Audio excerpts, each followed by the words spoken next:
Good morning बच्चों। आज हमारा जो फर्स्ट चैप्टर है कविता है ध्वनि, उसको मैं आपके सामने एक्सप्लेन कर रही हूँ। बच्चों, आपने ये कविता अपनी कॉपी में पहले लिखी हुई है। आप लोग अपनी लिखी हुई कविता को अपने सामने खोल चुके होंगे, मैंने पहले भी बताया था। तो उसको ओपन करके आप लोग ये एक्सप्लेनेशन देखेंगे और सुनेंगे इसको ध्यान से और समझेंगे। तो ये कविता है, इसका नाम है ध्वनि और इसके रचयिता हैं श्री सूर्यकांत त्रिपाठी निराला जी।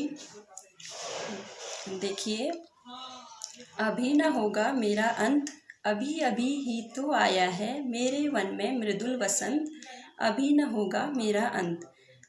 कवि कहते हैं कि अभी मेरे जीवन का अंत नहीं हो सकता है, क्योंकि अभी ही तो मेरे जीवन में यौवन आया हुआ है।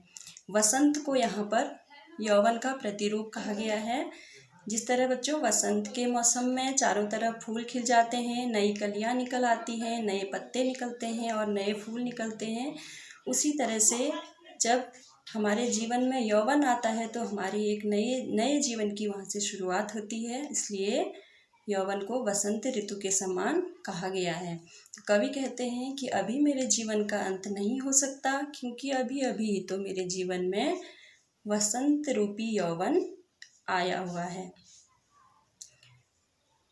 और साथ ही जो अन्य युवा लोग हैं उनके जीवन में भी जो यौवन आया हुआ है, तो मुझे उनको भी अपने साथ जागृत करना है, उनको भी यह समझाना है कि अभी उनका अंत नहीं हो सकता। इसीलिए कवि का मानना है कि अभी जीवन का अंत नहीं आया है।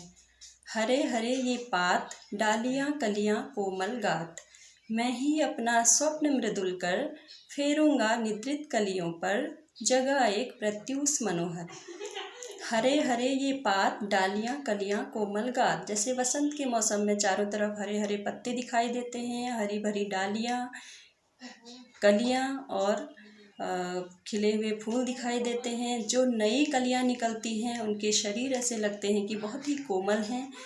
तो इस तरह का जो मौसम हमारे चारों तरफ बना होता है, कवि कह रहे हैं कि वसंत आ गया, इस तरह का मौसम बना हुआ है। चारों तरफ हरी भरी कलियां हैं, हरी भरी पत्तियां हैं, फूल खिले हुए हैं, किंतु क्या है, वह सब नींद में अलसाए हुए हैं और सोए हुए हैं।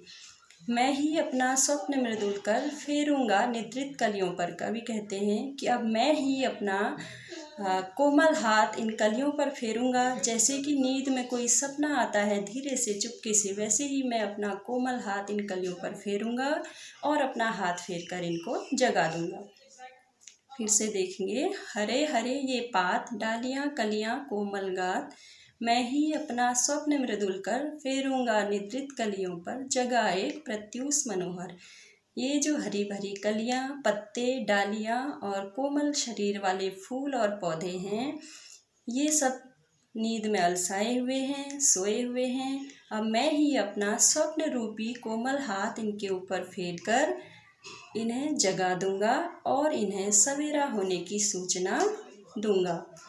पुष्प पुष्प से तंद्रालस, लालसा खींच लूंगा मैं, अपने नव जीवन का अमृत सहर्ष सींच लूंगा मैं। देखो, कवि कहते हैं कि पुष्प पुष्प से तंद्रालस, तंद्रालस मतलब नींद में आलस्य में डूबी हुई। लालसा मीन्स होता है इच्छा। तो पुष्प पुष्प से तंद्रालस, लालसा खींच लूंगा मैं। कवि कहते हैं कि मैं प्रत्येक फूल से अर्थात युवाओं के मन से आलस्य को बाहर खींच दूंगा। फूल यहाँ पर युवाओं के लिए कहा गया है।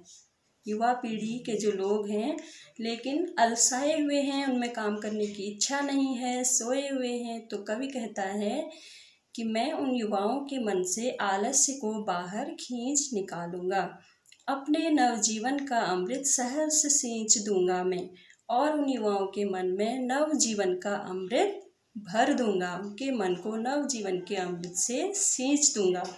द्वार दिखा दूंगा फिर उनको, हैं मेरे वे जहाँ अनंत, अभी न होगा मेरा अंत।